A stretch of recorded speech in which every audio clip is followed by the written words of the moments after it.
E Gabigol está livre para voltar a jogar pelo Flamengo. O vídeo de hoje do canal do Nicola traz novidades sobre o efeito suspensivo que foi concedido ao atacante nessa terça-feira. Te atualizo também sobre o Palmeiras. O Estevão, também conhecido como Messinho, virou alvo de uma guerra entre três clubes ingleses. Falo sobre o São Paulo e a chance de um reforço caseiro para o lugar do Pablo Maia, que se contundiu, lesão séria. Já no Corinthians, aquele tema envolvendo a comissão paga pela empresa de patrocínio Master pode parar no Ministério Público. E aí, se a investigação pegar coisas, será que a gente corre o risco de assistir a um processo de impeachment? Para completar, Pedrinho indo a Brasília para tentar resolver problemas da 777. Falo também sobre o Cruzeiro. Como é que o Pedrinho BH assume a Raposa? Condição financeira muito melhor dado que o seu antecessor. Tem, além disso, as últimas do mercado, bastidores, finanças e números impressionantes do Atlético Paranaense.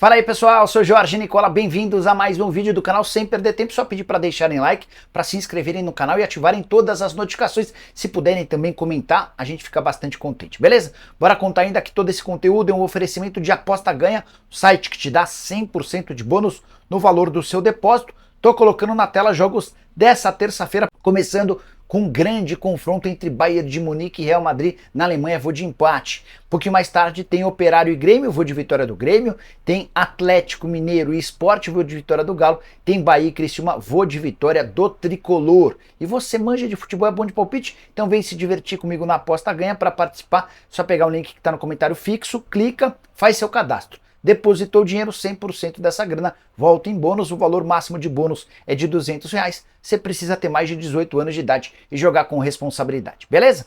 Bora começar o vídeo falando sobre a chance de o Internacional vender um jogador por 30 milhões de euros. O presidente do clube, o Alessandro Barcelos, disse ao Conselho Deliberativo do Inter que tem uma proposta de 30 milhões de euros por um jogador do Colorado. Essa oferta está na mesa do Internacional e a informação pegou todo mundo de surpresa. Ninguém imagina que alguém no Colorado possa valer 30 milhões de euros. Confesso que fui tentar entender que tipo de jogador pode ter uma oferta estratosférica como essa. E eu fui no Transfer Market, site especializado em analisar o perfil dos atletas e colocar preço nesses jogadores. Pelo Transfer Market, hoje o jogador mais caro do Internacional é o Maurício, avaliado em 12 milhões de euros. Robert Renan, que não é do Inter, é o segundo mais caro, 9 milhões de euros, ele está emprestado pelo Zenit. Depois aparecem Wanderson e Borré, 8 milhões de euros para cada. Bustos e Vitão avaliados em 7 milhões de euros. Queria que você me ajudasse nessa. Que jogador do Internacional pode ter recebido uma oferta de 30 milhões de euros? Só para lembrar, o Maurício hoje é o jogador mais badalado pelo mercado. O Palmeiras, o Corinthians, o Bahia, entre outros, já manifestaram a intenção de contratar o atleta, nunca por cifras nessas condições. Hora de falar sobre Pedrinho, presidente do Vasco, e a possibilidade de rompimento do contrato com a 777. Roger Flores, apresentador do Sport TV, afirmou na noite dessa segunda-feira no programa dele, o Boleiragem, que encontrou com o Pedrinho no aeroporto do Rio de Janeiro. Pedrinho estava embarcando do Rio para Brasília. E o Pedrinho contou ao Roger Flores que ia tentar apoios em Brasília para resolver a situação da 777. A partir daí, por resolver a situação da 777, um monte de gente já entendeu que o Pedrinho estava indo a Brasília atrás de apoio, possivelmente do Superior Tribunal de Justiça, para rescindir o contrato. Roger não chegou a dar esse tipo de detalhe, só falou sobre a viagem do Pedrinho e a tentativa de solucionar a questão. Vale a lembrança de que 777 e Pedrinho andam em lados opostos. O Pedrinho está proibido de falar sobre a 777, não participa das decisões do futebol e há também uma multa de 5 milhões de reais caso ele quebre essa cláusula do contrato que o impede de falar. Queria que você usasse o espaço para comentário para opinar sobre a parceria do Vasco com a 777. Qual nota você dá para o desempenho da empresa norte-americana à frente do Vasco de 0 a 10? Use o espaço para comentários e avalie agora mesmo, beleza? Bora falar agora sobre o Atlético Paranaense, que acaba de estabelecer um novo recorde de superávit no futebol brasileiro. Os números do Atlético Paranaense são formidáveis do ponto de vista financeiro. O time emplacou pelo 10º ano consecutivo superávit. O que significa isso? Significa que o Atlético arrecada mais do que gasta. Nos últimos 10 anos, o Atlético só fechou no azul. Mas na temporada de 2023 o Furacão fez ainda melhor. A receita total foi de 899 milhões de reais.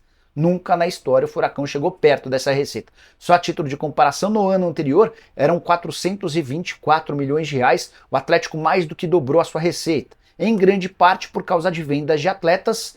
O Vitor Roque, o Abner e o Kelvin foram aqueles que impulsionaram as vendas de jogadores. O Furacão faturou com transferências de atletas 241 milhões de reais. Aqui vem a informação mais importante. Entre despesas e receitas, o Atlético Paranaense ficou com um superávit de 383 milhões de reais, superando os 320 milhões de reais do Flamengo, que eram até então o superávit maior já registrado no futebol brasileiro. Administração de Mário Celso Petralha à frente do Furacão tem algumas controvérsias, alguns pontos de debate, mas o cara transformou o Atlético Paranaense numa enorme fonte de fazer receita. Só para completar, queria trazer uma informação final. O Atlético pode se dar o luxo de ter uma reserva financeira, algo que acho que nenhum outro clube no Brasil tem. E essa reserva financeira do Atlético, que era de 87 milhões de reais no fim de 2022, já é de 150 milhões de reais em 2023. Bora falar agora sobre o Atlético Mineiro, que conseguiu mudar o perfil das suas dívidas. O Furacão não. O Galo é hoje um dos clubes, ou era um dos clubes mais endividados do Brasil. Essa coisa tem mudado especialmente depois que ele se transformou numa SAF. No fim de 2022, o Galo tinha quase 70% de suas dívidas a curto prazo, ou seja, vencendo num período máximo de um ano. No fim do ano passado, essas dívidas a curto prazo haviam caído para 31%. Mudança radical, né? Importante contar que eram 575 milhões de reais de dívidas vencendo a curto prazo no fim de 22 e agora são só 145 milhões de reais de dívidas a curto prazo no fim de 23. É óbvio que para reduzir essa dívida a curto prazo, você joga a dívida a longo prazo. Então essa dívida mais distante aumentou no Atlético. Ela era de 268 milhões em 2022 e agora é de 320 milhões de reais. Só para completar sobre o Atlético, o Galo conseguiu também uma mudança nas taxas de empréstimo, condições melhores, até porque ele deve menos. Antes, a média dessas taxas de empréstimo era de CDI mais 8%, agora é de CDI mais 4%. Cheguei a contar para vocês em outros momentos que só o que o Atlético Mineiro gastava com juros da dívida era o valor equivalente a mais ou menos 16 milhões de reais por mês. Os caras gastavam uma folha inteira de salários apenas com o pagamento das juros, apenas com o pagamento dos juros da dívida, para que a dívida não aumentasse. Então, aos pouquinhos, Rubens Menin e companhia têm colocado a casa em ordem. A dívida com empréstimos e financiamentos do Galo, que era de 843 milhões de reais no fim de 2022, caiu para 465 milhões de reais no fim de 23. Hora de falar sobre o Cruzeiro. Quero contar para vocês que o Ronaldo Fenômeno, super cornetado pelo torcedor da Raposa, entrega o clube muito melhor do que quando ele assume. Só para vocês terem uma noção de como é que vai funcionar. Quando o Ronaldo assume, quando ele compra a SAF do Cruzeiro em dezembro de 21, o clube devia 1 bilhão e 200 milhões de reais. Hoje, a dívida gira na casa dos 600 milhões de reais. Importante dizer que 452 milhões dessa queda foram graças a acordos com credores na recuperação judicial feita pelo Ronaldo Fenômeno. Importante contar também que a receita do Cruzeiro cresceu 5 vezes, desde o primeiro ano do clube do Ronaldo até com esse último de 2023. É um crescimento de 5 vezes, números bastante importantes. Além disso, Ronaldo conseguiu também uma série de novas receitas, como por exemplo o patrocínio Master, que na próxima temporada será de 43 milhões de reais fixos, mais 7 milhões de reais em bônus, acordo com a Betfair. Só para completar, reforma da Toca da Raposa, Cruzeiro de volta à primeira divisão, hoje o elenco muito mais caro e melhor na comparação com aquele que disputaria a terceira edição seguida de Série B. Enfim, Pedrinho BH, que certamente já pensou em comprar o Cruzeiro lá atrás, não teve coragem por conta das dívidas, agora com o Cruzeiro muito mais ajustado, Pedrinho se sentiu confortável para adquirir o clube e eu tenho certeza que ele vai investir muito mais, fará do Cruzeiro um time mais competitivo do que era com o Ronaldo Fenômeno, até porque, como eu já contei para vocês, o Pedrinho BH tem muito mais dinheiro do que seu antecessor. Pedrinho tem hoje uma receita, um patrimônio, uma fortuna estimada em 9 bilhões de reais. A fortuna estimada do Ronaldo Fenômeno é de 1 bilhão de reais. Bora falar agora sobre o Gabigol, que está liberado para voltar a jogar. Notícia da madrugada, amanhã dessa terça-feira. A Corte Arbitral do Esporte acatou o pedido de efeito suspensivo de forma unânime. Os 3 julgadores, 2 ingleses e um suíço, acabaram por determinar que o Gabigol está de volta. Ele pode voltar a treinar pelo Flamengo e também jogar. Isso já vale para essa terça-feira, pelo menos até que a Corte Arbitral do Esporte julgue de maneira definitiva aquela condenação de 2 anos. E vale a lembrança de que no dia 25 de março, o Tribunal de Justiça Antidopagem do Brasil determinou uma punição ao Gabigol de 2 anos por fraudar o exame antidoping. Os testes dele deram negativo, só que o Gabigol criou uma série de dificuldades durante a realização desse teste. E por conta disso, ele foi num julgamento bem complexo e com divergências. 5 pessoas votaram a favor da condenação, 4 votaram de forma contrária e o Gabigol pegou 2 anos de suspensão. Como o primeiro ano já foi cumprido, enquanto havia esse julgamento, o Gabigol está suspenso até abril do ano que vem. Mas, nesse momento, por conta do efeito suspensivo, ele está de volta. Pode voltar a treinar no clube e também jogar. Agora depende apenas do técnico Tite. Só para completar sobre o Flamengo, na noite dessa segunda-feira, o Conselho Deliberativo do Fla aprovou o novo contrato com a Adidas, que passa a valer já, mas retroativo a partir de janeiro. Só se encerra em dezembro de 2029, há um valor fixo maior garantido, antes eram 25 milhões de reais fixos garantidos por temporada, agora são 44 milhões de reais. A Adidas também se comprometeu a pagar prêmios por títulos e classificações. Por exemplo, título do Brasileiro vale 5 milhões e meio de reais, título da Libertadores vale 4 milhões de reais. Outras fases também asseguram prêmios para o rubro-negro. Bora falar agora sobre o Corinthians, informação exclusiva. Quero contar para vocês que é grande a chance de o Ministério Público iniciar investigações em relação ao pagamento daquela comissão no contrato milionário da VaideBet. Então, para quem não está entendendo nada, vou voltar desde o começo. Corinthians assinou o maior contrato de patrocínio master da história da América do Sul, 360 milhões de reais com a VaideBet, contrato de 3 anos, 120 milhões de reais por ano ou 10 milhões de reais por mês, certo? O Corinthians indicou e vai pagar, já está pagando, uma comissão de 7% desse valor a uma empresa. Até aí, tudo normal, 7% nem é um valor dos mais altos.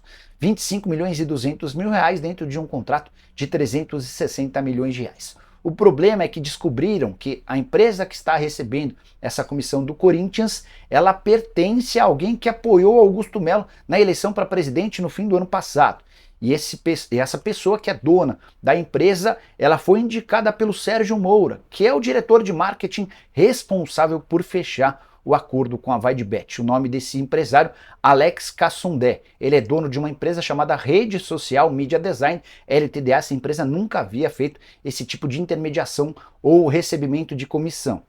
Há muita suspeita no ar, né? E as pessoas da oposição do Corinthians com relação e proximidade com autoridades já sugeriram que o Ministério Público inicie uma investigação. A tendência é que o Ministério Público entre nessa parada e tente rastrear para onde o dinheiro está indo. Então, por exemplo, o Corinthians já fez um primeiro pagamento de comissão de 1 milhão e 400 mil reais, que caiu na conta dessa empresa, da rede social. Desse aporte, para onde foi o dinheiro? Será que caiu alguma coisa? Será que voltou alguma coisa para dirigentes do Corinthians? Se o Ministério Público entrar nessa investigação e conseguir cruzar e diagnosticar e conseguir identificar que houve pagamento para dirigentes do Corinthians, isso certamente resultará em investigações internas e possivelmente em suspensões ou até impeachment se o Augusto Melo estiver envolvido nessa história. Só para lembrar que Rubens Gomes e Augusto Melo racharam de vez exatamente por conta dessa comissão na VaideBet. Só para completar sobre o Timão, na noite dessa segunda-feira, o Conselho Deliberativo Alvinegro aprovou o balanço financeiro de 2023, o último ano do Duílio Monteiro Alves, 110 votos a favor da aprovação, 82 contrários e 23 aprovações com ressalva. O Corinthians registrou pelo 3º ano seguido superávit e alcançou pela primeira vez 1 bilhão de reais de receita. Quero falar agora sobre o São Paulo tricolor, que pode ter um reforço caseiro para o lugar de Pablo Maia. Você deve ter visto que o Pablo Maia não enfrentou o Palmeiras 0-0 na noite dessa segunda-feira no Morumbis. O Pablo sentiu no finalzinho do treino de domingo uma lesão muscular e a lesão é grave. Pode inclusive haver a necessidade de uma intervenção cirúrgica. Se não houver a necessidade dessa intervenção, o tempo de recuperação é de 10 a 12 semanas. A gente está falando de até 4 meses de recuperação. E aí, diante desse cenário, o São Paulo se vê na necessidade de buscar um reforço. Esse reforço pode ser caseiro. É que Yaxson Mendes, volante equatoriano de 27 anos de idade, que ainda pertence ao tricolor, mas está emprestado ao Elche, interessa, agrada ao técnico Luiz Zubeldia.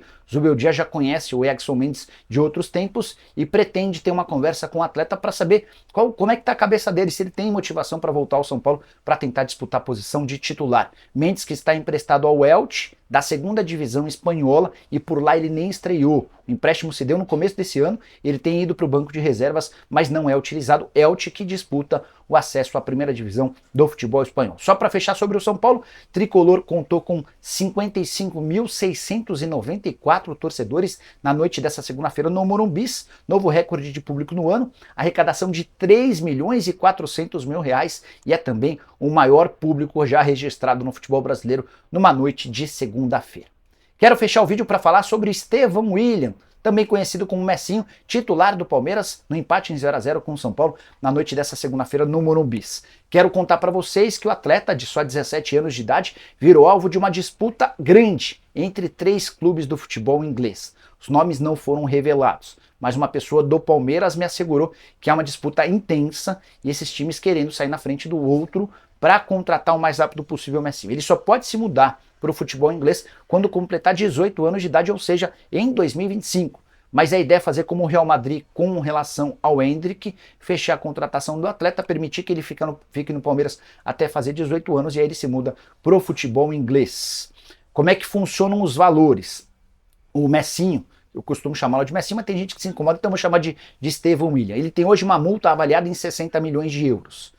O Palmeiras já teve ofertas próximas a esses 60 milhões de euros, mas com boa parte dos pagamentos atrelados a bônus. E a ideia do Palmeiras é tentar arrecadar o máximo possível com receitas fixas, né, sem depender do desempenho do atleta.